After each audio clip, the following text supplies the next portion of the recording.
think that's my tensioner getting noisy. I thought it was getting loud recently. Alright, step one, diagnosing a rotational bearing pulley noise. I have a hangover from a friend in town. Get the hood open. Don't use a prop rod. Use something higher and better. Something like that. A lot more room. Actually, was gonna put a section in this, make it longer. Now that I have the welder, that would be kind of nice too, wouldn't it? Just an idea. So in my engine, I only have a tensioner, air conditioning pulley, power steering, and alternator, I guess, is what I'm missing. There's no idler pulley. A lot of these engines have an idler pulley, which is just a pulley the belt rides on. So my noise, I think, is going to be this tensioner pulley, and right there, dead center, you can see there's a slot for a 3/8 of your ratchet. So we're just going to put that in there, take the tension off, and pull the belt off so we can see what's making noise. All right, with the belt popped off, we can spin things. Like I can go up to power steering. It's quiet, no bearing noise, no. I have a feeling it's going to be this tensioner, and I don't think you can see much. Let me get the belt. Oh, the belt's still on it because of the way it is, but I'll lift it up on the belt.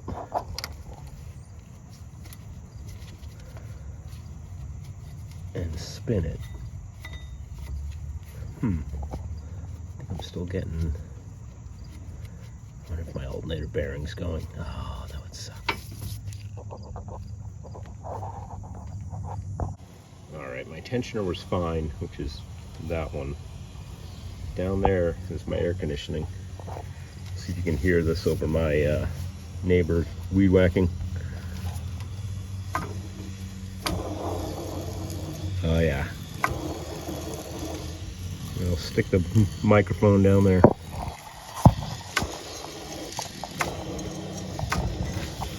Yeah, that's a ball bearing that's dry. We get that noise. That's my AC compressor. Not the clutch. The clutch, this is the actual pulley, so it's the compressor. Go! Alright, we're under the car here, just to show you. This compressor is really easy to get to, which is nice, but 4 bolts in the front, the engine, right by my oil filter, yeah. And then you gotta charge the AC system and discharge it and all that. Actually looks like it was leaking some refrigerant around the compressor anyway. See the oil? I had the lines done, but it's probably just tired.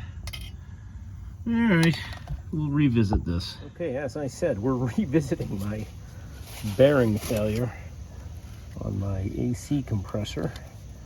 As you can see, I got a new one. Best place, Amazon. One day it was here. Would love to just go to stores and get stuff, but you can't. You can't. Anyway, all right, I'll show you what happened here. All right, a little easier to get this cover out of here, show you. So I just took the tension off the belt again with that tensioner. I was trying, you zoom out, zoomed in.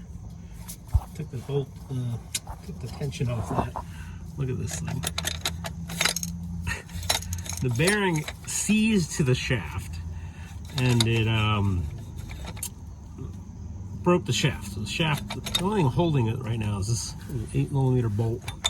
So I've been driving it nowhere, actually. I just drove it to my buddies, had them take the Freon out of the system, and so I can replace this pump with 1, 2, 3 bolts and the AC lines now that they're empty, and this will be done. So I'm able to just twist it, hang the lines down to get to the bolt. Makes it a little easier there for the, well, it looks like what, a 10? Let's get that off. Sorry, I don't have my tripod. Did not come with O-rings. Where can Amazon? Yeah, I got it in a day, but it didn't come with new O-rings. Hopefully I can reuse those. I'll just let my buddy know when we recharge it that that's what happened. So typically you can unbolt this. This is your clutch. These will go bad and they'll just chatter. And you typically have to take this snap ring, slide this off, and then there's your bearing.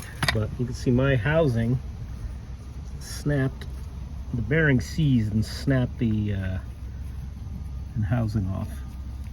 So I was on the highway and this started getting noisy. It wasn't, I didn't think it was that bad.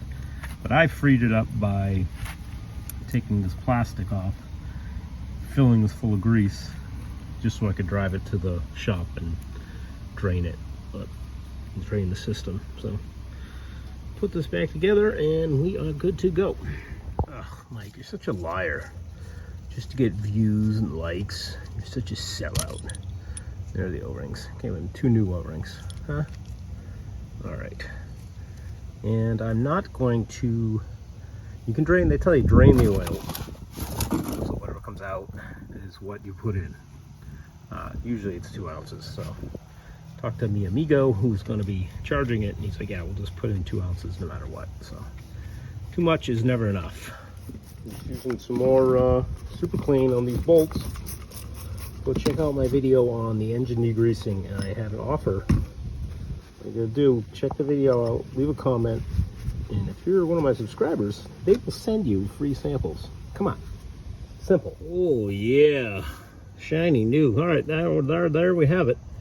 What else was I gonna say? I was gonna say about contamination in the Freon. Because it was a bearing failure, that's outside the compressor technically. I shouldn't have any debris in the system, but they vacuumed it out anyway, evacuated the Freon.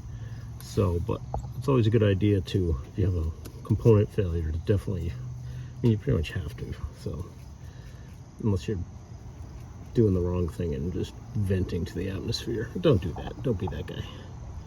Alright, so, yeah.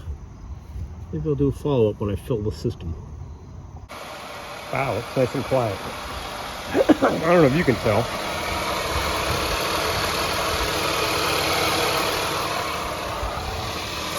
All I hear is valve train.